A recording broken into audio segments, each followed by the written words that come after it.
Claw Hunter follows in the footsteps of titles such as Uncharted, Tomb Raider, or The Dig. It's an action-adventure game with a focus on a thrilling main storyline which takes place in 17th century on a Pacific island where Cretaceous life has been perfectly preserved. You will get to observe many different kinds of dinosaurs and other prehistoric life, and explore beautiful and rugged vistas of this long-forgotten place. Also, you need to be on the lookout for dinosaurs. They may be a threat, as well as helpful companions. You may learn how to tame them, ride them, or even fly them. But the dinosaurs are not the only danger you may encounter on the island. There are also human enemies, far more insidious than any dinosaur can be. You will have to pit your wit against them. The story will be propelled forward by cinematic scenes, adding to the film atmosphere of the game.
I'm the marketing director on Last Year. Last Year is an asymmetrical multiplayer horror game where one killer has to hunt down a group of teenagers. I'm playing as the Slasher, one of 3 playable killers that ships with the game. The game is set on Halloween night in 1996. We've been meticulously crafting a universe that draws you in and puts you in the center of your own 90s horror film. Survivors can actually fight back with weapons, so being the killer means you need to be smart and creative with how you attack your victims. One of the best ways to do this is with Predator mode. This lets the killer unspawn and turn invisible at any time. The killer can then move extremely fast, completely invisible to the other players, and use this to plan the perfect ambush or toy with the survivors. To spawn in or out, the killer has to be out of sight, or use the environment as a spawn point. There's a couple of survivors now. It looks like Chad and Troy. They might actually have weapons already, so it could be risky to try and attack 2 people head on. What I'll do is unspawn and look before I plan my attack. First, I'll place a trap here. Last Year is built with different environmental spots, like this trapdoor, that the killer can use to separate survivors from one another. Now I'm going to actually use that skylight up there as my spawn point. Now that I've trapped him, I'm going to go in for the kill.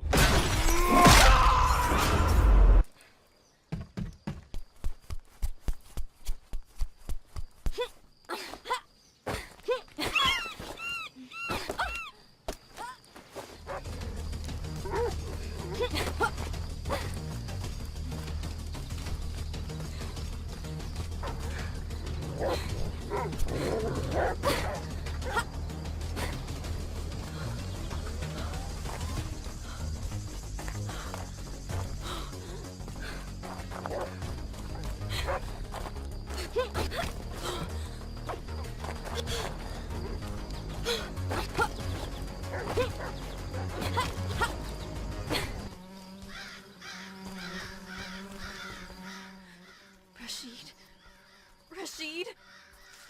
Fuck.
The combat skill can be effectively used against other players, NPCs, and it can be used against animals too.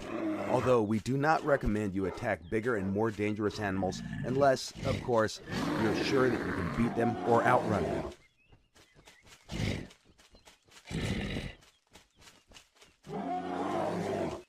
During the combat and the physical condition of his character.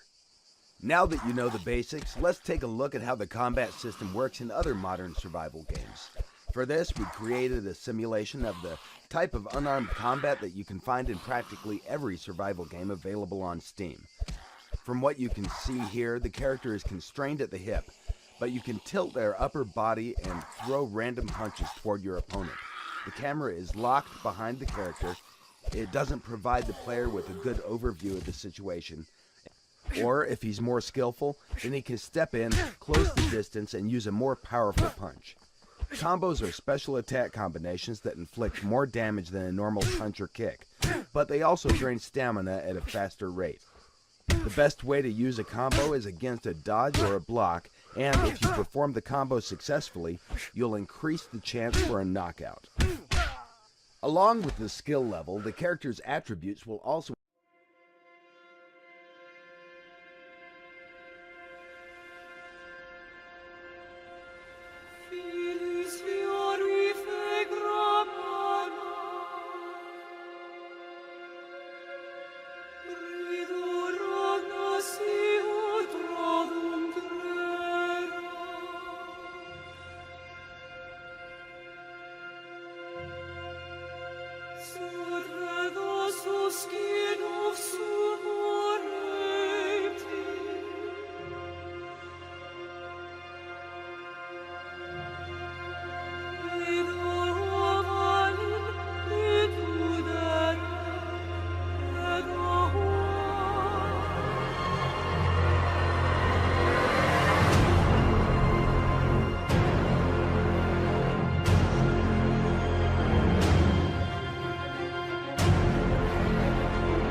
and humans have almost eradicated your kind entirely.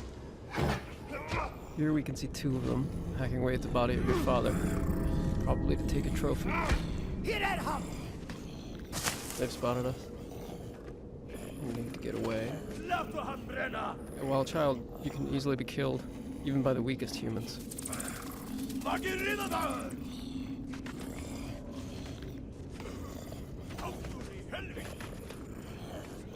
We're trapped on this bridge. Maybe there's an escape route.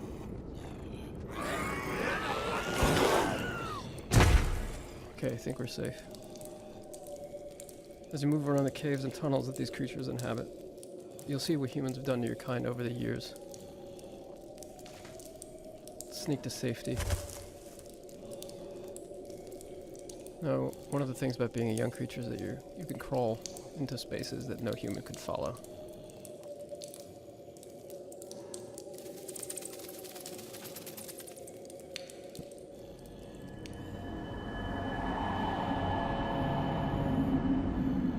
Now, this huge cave with the mysterious tree is one of the last few places of refuge in the world for creatures like you.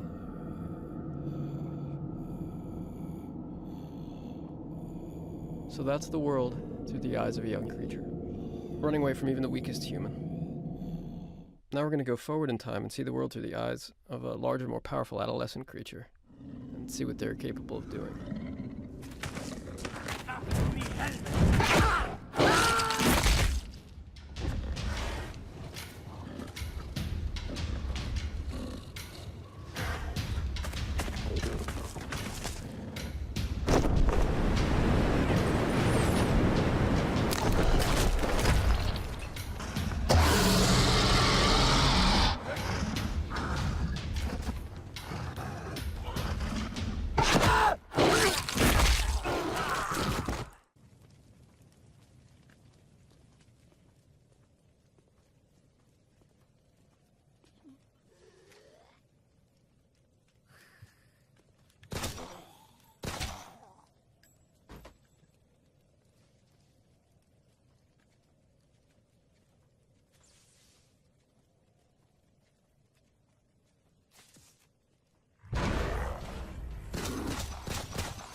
creature in the world of wild has special skills and abilities that will help you survive in this harsh environment.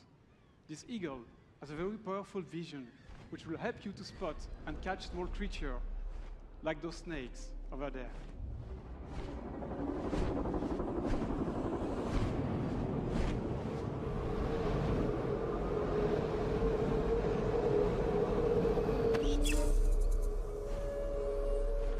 Each type of environment provides specific resources and animals that will evolve depending.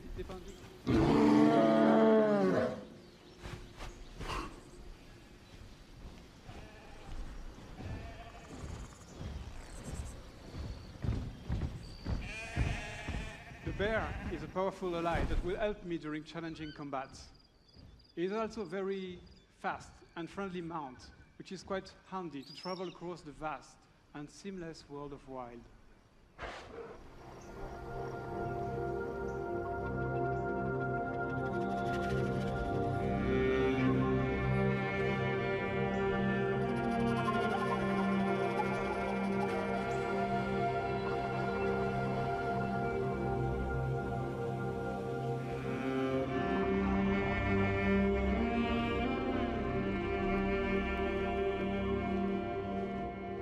We finally reached the sacred location, where I will be able to summon the snake divinity in order to save the poison member of my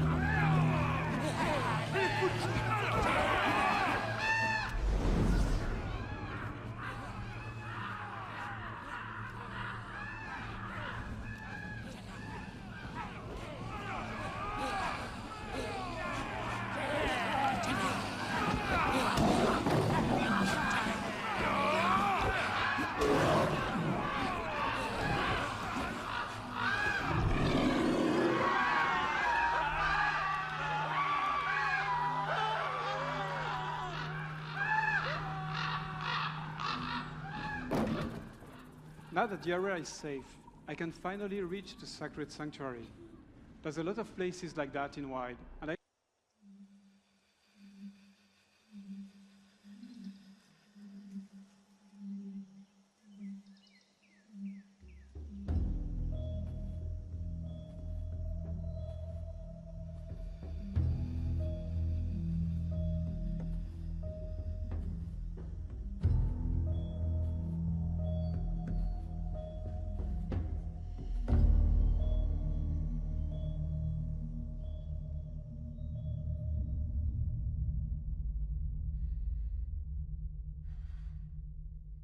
on this earth forevermore. Said I walk beside the still waters and they restore my soul. But I can't walk on the path of the right because I'm wrong. No, I can't walk on the path of the right, 'cause I'm wrong.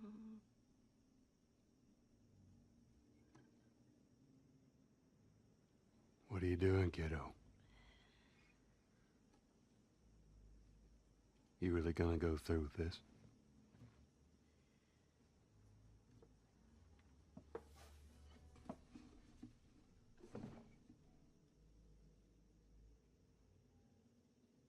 I'm gonna find, and I'm gonna kill every last one of them.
And one of these has been to rely on 3D spatial sound.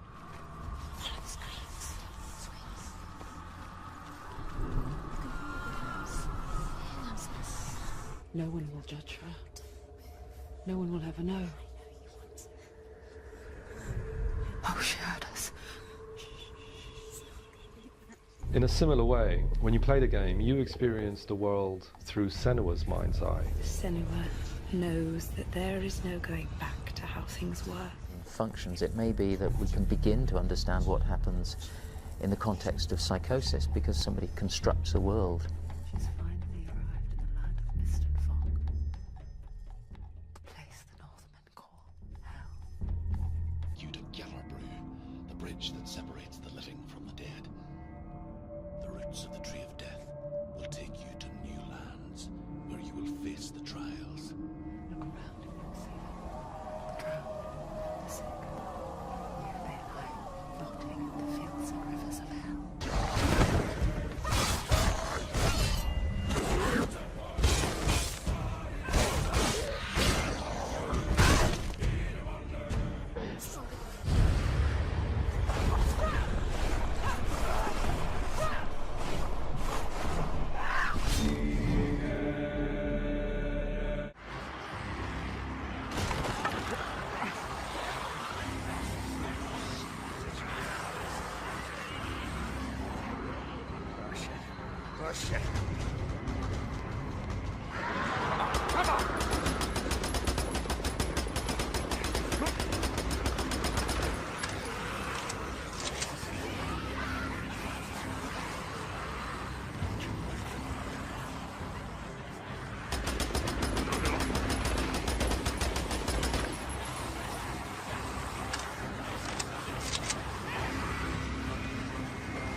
And only do the things you do.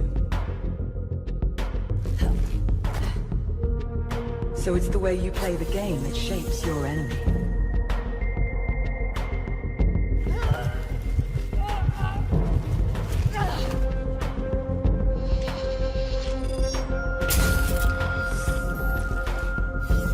Every interaction, every movement has consequence. But it's only once your behavior diverges enough from the current echoes, and the palace reboots, that the echoes will be updated. So when the light returns, you'll be facing its newest version of you. reborn with all the choices you made in the last cycle. They learn from me. They do what I do.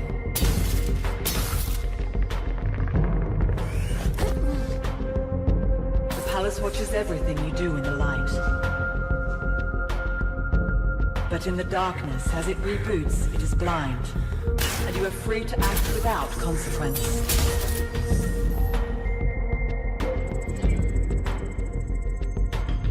The only way the Echoes never change is that they'll always want to kill you.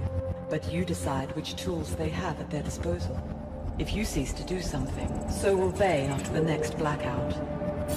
Always stay a step ahead of the Echoes. And keep a cool head if you want to survive the palace.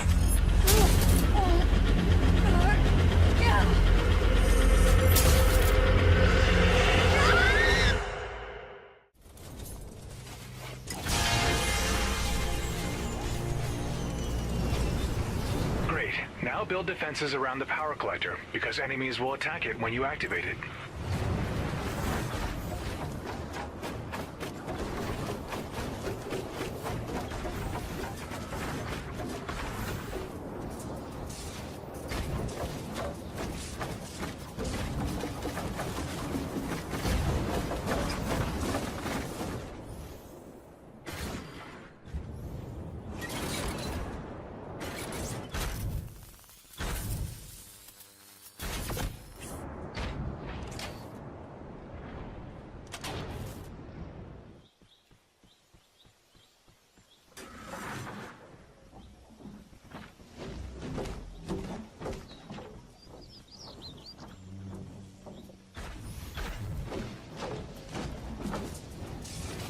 Atlas activated.